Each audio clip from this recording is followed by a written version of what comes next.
Analuostros by zivecef. Before we start, I need to make a quick note that this level is incredibly difficult to look at with real-time reflections turned on, so for this review I've disabled them. But review is a strong word, and I think this level is instead a good example to explain what ZMR is all about. Reviewing your submitted tracks so you can apply what you've learned to the tracks you build in the future, and we base our perspective and opinions off of what the average player would enjoy. Now I'll go into detail onto why this map might be the opposite of fun for said average player. First off, every single transition in this level is blind, all of them. It matters greatly, we know this already. From swerving last second to miss this road border at the beginning, not knowing where you need to be facing for this loop, or this loop either for that matter, which is even harder, or having little reaction time to see the upcoming wall ride. This seemingly random third-person camera switch, which makes this transition very confusing. All of this combined makes this map experience more like a test of your memory than a Zeepkist track. And will most people enjoy that? No. Add this to a monthly Ronin playlist and it'll stick out. Most people would rather play a fun track with a bit of challenge, not an unfair test of trial and error. If you do like this track though, there's nothing wrong with that. But for most map makers, the ultimate goal is to have your level played and enjoyed by a lot of people. But this level only really panders to a niche group of players. So overall, this is indeed a map, one that I don't think the average player will enjoy. Before we go, if you're going to submit a map for ZMR, please make sure you're looking for actual feedback on making better levels, because that's what we're here to provide. Anyways, let's see some actual reviews. Fumifer by agix and Shadynook. This review was written by Lexer. On my first couple of runs, this map was a bit confusing, but the correct line is actually pretty well marked, so it's not too difficult to learn. And once you do, this map is quite enjoyable. The start is definitely unique. You need to arms up and turn slightly to get on the road properly. But the interesting part of this beginning feels overshadowed by the fact that you could be stuck resetting here if you're going for a really optimized time. And while there is an arms up sign, we all know Zeepkist players have trouble reading, so it still takes 1 or 2 tries to figure it out when going in blindly. The decoration in this map is really great, and deserves a look around in photo mode to see all the details. The pipes tunneling through and emerging at various points across the map. The admittedly beautiful watercolor that pairs with the orange from the rest of the palette perfectly. These custom-made cogs that actually mesh together realistically. And the steam and splashing effects that make this factory environment feel like it's running while you're driving through it. The gameplay itself is also quite fun, and doesn't remind me of any other map I can think of. But Zeepkist only has so many pieces, and it's really interesting to see new gameplay still emerging in new levels. The map also has signage in the more confusing places. Even if I got lost in my first few runs, it was easy to see afterwards where I went wrong because of the signs. Especially this wall ride after checkpoint 4. The sign here is really good at telling you what you need to do. Without a sign, so many players would not understand what to do here. Now some cons. Coming out of the loop at checkpoint 1 is blind on your first time here. The only thing kind of guiding you being these light shafts cast across it, but only if you're on the right side here. This is also one of the more important parts of the map, because getting a good exit here into the next transition is pretty imperative to a good time. So this somewhat matters for me. It definitely needed a little more breathing room, or just a short first-person change on the loop. Another thing, this arrow telling you to roll over to the other side is a little too close to the transition coming into this part. And while an arrow at all is great, when you see the arrow is just as important. If you're cruising along in this section, the arrow could easily be over your head by the time you're looking where to go. And even if you did see the arrow, the red on red does not help when defining its shape, especially with a pretty complex movement not seen in many other levels in the game. This also only somewhat matters, but I definitely recommend arrow signs to have a proper backdrop to them, so any surrounding decoration doesn't get in the way of visibility, and they should be far enough away that players have ample time to see and react to them accordingly. And while it doesn't seem very feasible, the possibility of an inner wall ride right at the end here is scary for the optimizer players. Just a note, inner wall rides are pretty dangerous when map making, as if a player manages to do one, it could give them way more speed than you were expecting, and then the rest of the map plays differently than you intended, overshooting jumps for example. We don't want that. My advice, best to just try and block them, unless you are intending on players to find and perform them as part of your map, because some inner wall rides can just be annoying as well if they are the fastest line. But overall, this map is just really beautiful. A great theme and some unexpected unique gameplay. I'd say the most important part to touch on this map is some relatively minor visibility issues, but otherwise it's still a great map to play and look at. Okay, let's move on. Blustery Night by TNTArrow. This review was written by mdPL. Immediately upon loading the map, the atmosphere presented here is really cool to see. The most obvious thing your eyes will latch onto are these super unique fireflies, pairing tiny moving saw blades for the sparkly particle effect with some really bright orange lights. We really need a way to adjust the power on light objects. But when driving, and especially with volumetric lighting turned on, this map is incredibly warm and cozy feeling. The gameplay is quite simple, and I think pairs great with the simple decoration. Tracks that mainly use these banked turns are usually pretty fun to optimize and keep you engaged, requiring you to really think about how to set up for some of the turns, usually a 180-degree turn. Something to mention about the fireflies though, is that the objects used to create them can be taxing on lower end devices.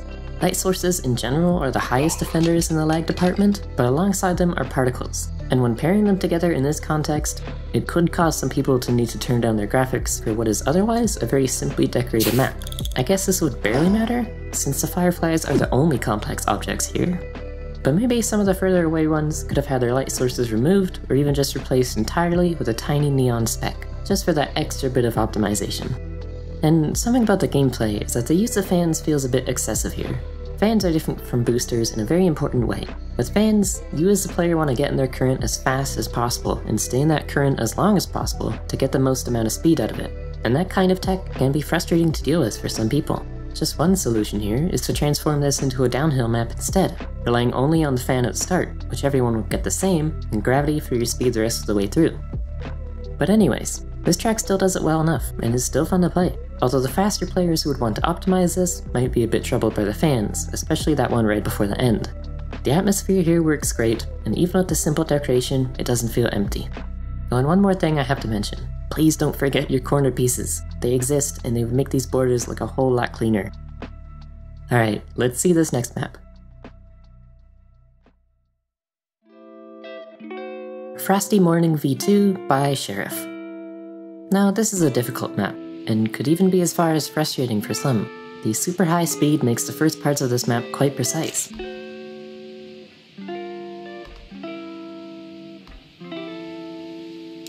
This one transition, the best way to take it is a straight blind jump all the way down, which is pretty blind, except for the tree, which can help with lining you up, somewhat.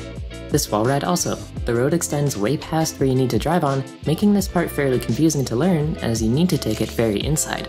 And this large jump, the landing is only as wide as the takeoff. It leaves so little room for being slightly off when jumping. But at least the ending does something right with the first person camera switch. And a pretty simple transition to the finish.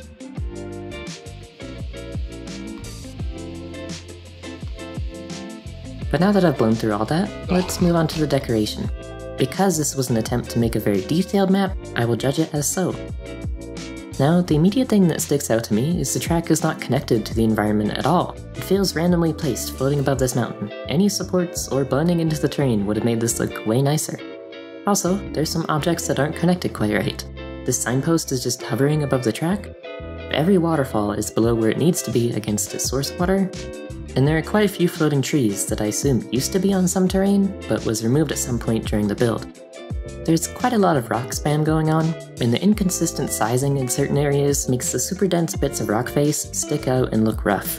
2000 objects is not that bad, but for a level of visual quality like this, I do believe it uses way more than was needed. This could be so immediately improved if 1. The rock spam was removed, instead going for larger faces of rock to fill more space. 2. If the track looked like it fit in the environment. If a road is going across a river, make it a wooden bridge. If it's near the terrain, blend them together so the road sits nicely in it. And 3. Just cover up the weird bits. There are a good amount of places where pieces stick out of each other, where a shape is weirdly clean looking against a rougher element. My advice, just cover them up with rocks. Large rocks that can do a whole section in one go. This big patch of beige rocks, for example, it could just be 4 or 5 scaled rocks, and looks a lot cleaner as well.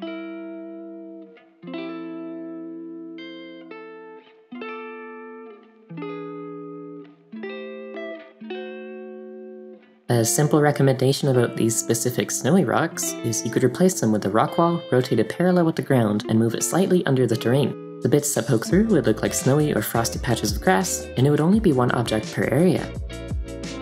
Overall, to me this level seems to be the result of not using your resources effectively. Scaling is key to filling out the space, not just spamming objects until it works. I do not at all recommend you to randomly place trees. It is much better on optimization if you just look where you think you need a tree and place one there. Random tree spam will often result in your trees clipping into other objects, and I don't think most of us want that. What I do recommend is to build an environment like this layer by layer. First, fill out the shape of the mountain with very few but very large rocks, then you can slowly but surely decrease the scale and increase the detail of the objects you're adding until it looks like how you wanted, all while blending the track into the environment. And then you can add your finishing touches, whatever else you think the track needs. But the most important thing for a good environment is making it all blend together and make sense. The track with the environment and the environment with itself. Well, alright then, let's move on. Flame by icRS. This review was written by just Maki. The first time I played this map, I already loved it without a doubt, even crashing multiple times because I'm trying to min-max before even finishing it. And that's a good thing. To already see and want to try little optimizations, that's a big part of a fun map, seeing the edge you can get immediately by taking a slightly different line. I gotta say it, this map is perfect. The decoration is so well executed, it's hard to even realize how simple it is. It's intricate and yet not distracting, perfectly blending the track and the environment together. Although the poles could have stood out a little more, their presence makes this map so much more engaging if it wasn't already to start with. Every little turn and transition is extremely satisfying, and once you complete your run, all you want to do is play it again. To list off some things I liked, a few turns even stand out as unique to Maki, which is enough to mention it as a positive.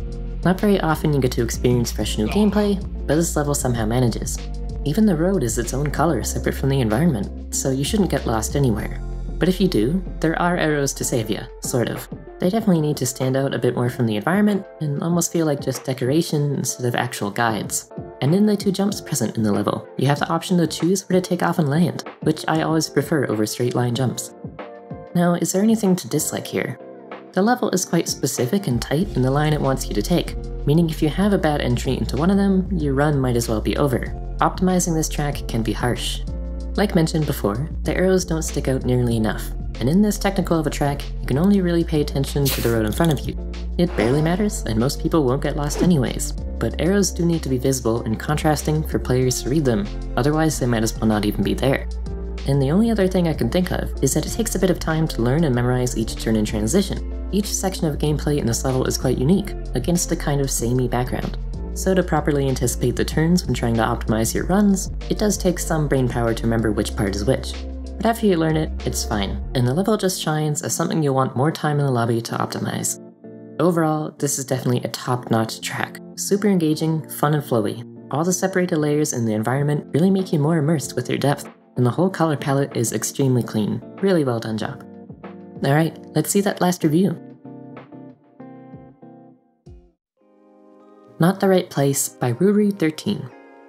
Already, I love this decoration. It's not very complex, but it is indeed super clean.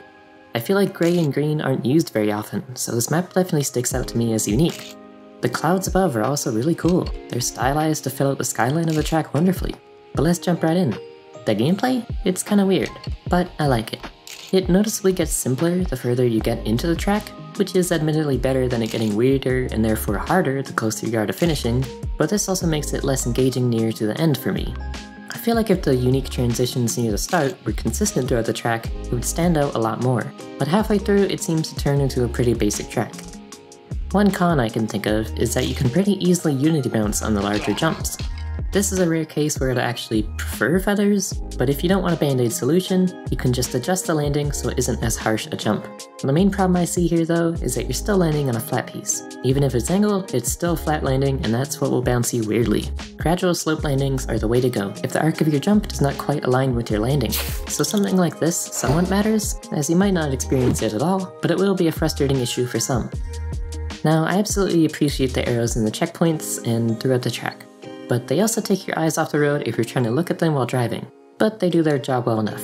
This huge blind jump is not so blind with the arrow, and the landing is at least very wide to accommodate anyone who's strayed a little too far.